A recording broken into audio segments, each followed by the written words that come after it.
तो आज हम लोग जानेंगे एक्सेल में ईएमआई कैसे निकाल सकते हैं और कुछ बेसिक टूल्स हम कैसे कर सकते हैं। तो बिना किसी तरीके हम अपना एक्सेल को स्टार्ट करते हैं। जैसे एक्सेल पे मैं क्लिक किया। एक्सेल पे क्लिक करने के बाद यहाँ पे कुछ वेट करना है। वेट करने के बाद यहाँ पे लिखा होगा ब्लैंक वर्कबुक, यहाँ पे क्लिक करेंगे। यहाँ पे क्लिक करने के बाद यहाँ पे पहले आपको लिखना है परचेज। तो हम यहाँ पे क्या परचेज किए थे, जैसे मैं यहाँ पे लिखा परचेज, पूरा मैं शॉर्ट में लिख देता हूँ, परचेज आईफोन। आईफोन जैसे मैं यहाँ पे लिखा आईफोन, यहाँ पे कितना का परचेज किया था यहाँ पे मैं डाल दूंगा। जैसे मैं लिख दिया यहाँ पे 15,000। फिर यहाँ पे एंटर दबाना है। एंटर दबाने के बाद यहाँ पे फिर दोबारा से लिखना है डाउन पेमेंट। जैसे मैं लिखा डाउन और यहाँ पे पेमेंट लिख देना है। डाउन पेमेंट लिख दिया। 15,000 में हम कितना डाउन पेमेंट किए थे हम यहाँ पे लिख देंगे। जैसे मैं यहाँ पे लिख दिया 2,000। वैसे 2,000 लिखने के बाद यहाँ पे दोबारा से एंटर दबाना है। एंटर दबाने के बाद अब यहाँ पे आपको करना क्या है, अब यहाँ पे आपको लिखना है प्रेजेंट वैल्यू, तो यानी पी पॉइंट भी लिख दिए हम डॉट वर्ड। अब यहाँ पे मैं प्रेजेंट वैल्यू करने के लिए मैं यहाँ पे इक्वल करूंगा। इक्वल करने के बाद पहले यहाँ जो हमारा यहाँ पे 15,000 था उसको सिलेक्ट करके यहाँ पे माइनस, और जो हमारा 2,000 था उसे सिलेक्ट करके एंटर दबा देंगे। हमारा प्रेजेंट वैल्यू निकल के आ जाएगा। अब क्या निकलना, अब रेट। अब अगर हम कोई दुकान में काम करें या कोई शॉप पे काम करें तो आपको रेट बताया जाएगा। तो मैं यहाँ पे रेट लिख देता हूँ। इसमें यहाँ पे रेट लिखा।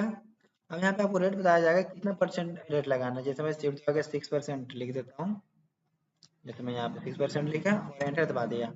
और यहाँ पे आपको बताया जाएगा कि आपको कितना साल के लिए ईएमआई कराना है, तो आपको जरूर पूछना कस्टमर से। तो मैं यहाँ पे लिख देता हूँ YEARS 2। मैं यहाँ पे 2 साल के लिए कर दिया। 2 साल करने के बाद यहाँ पे फिर एंटर दबाना है। अब यहाँ पे लिखना है मंथली ईएमआई।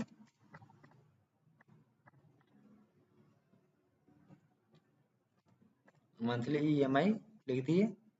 अब इसे निकालना है। अब उसको हम कैसे निकाल सकते हैं, तो यहाँ पे पहले इक्वल लिखेंगे और एक होता है पीएमटी फार्मूला।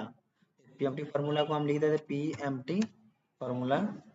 शिफ्ट दबा के ब्रैकेट का स्टार्ट कर लेंगे। अब यहाँ पे बोला जा रहा है रेट को सिलेक्ट करने के लिए। हमारा रेट कितना था, 6% था, और यहाँ पे डिवाइड करेंगे 12 से। 12 से डिवाइड करने के बाद फिर यहाँ पे कोमा प्रेस करेंगे। कोमा प्रेस करने के बाद अब यहाँ पे देखिए पीवी यानी प्रेजेंट वैल्यू बोल रहा था। हम यहाँ पे एन पर पहले हम ईयर को सिलेक्ट करेंगे। इसमें यहाँ पे ईयर को सिलेक्ट किया, मल्टीपल करेंगे 12 से। ठीक है। फिर उसके बाद यहाँ पे कोमा प्रेस करेंगे। कोमा प्रेस करने के बाद जो हमारा प्रेजेंट वैल्यू था, प्रेजेंट वैल्यू को मैं सेलेक्ट कर लेता हूँ।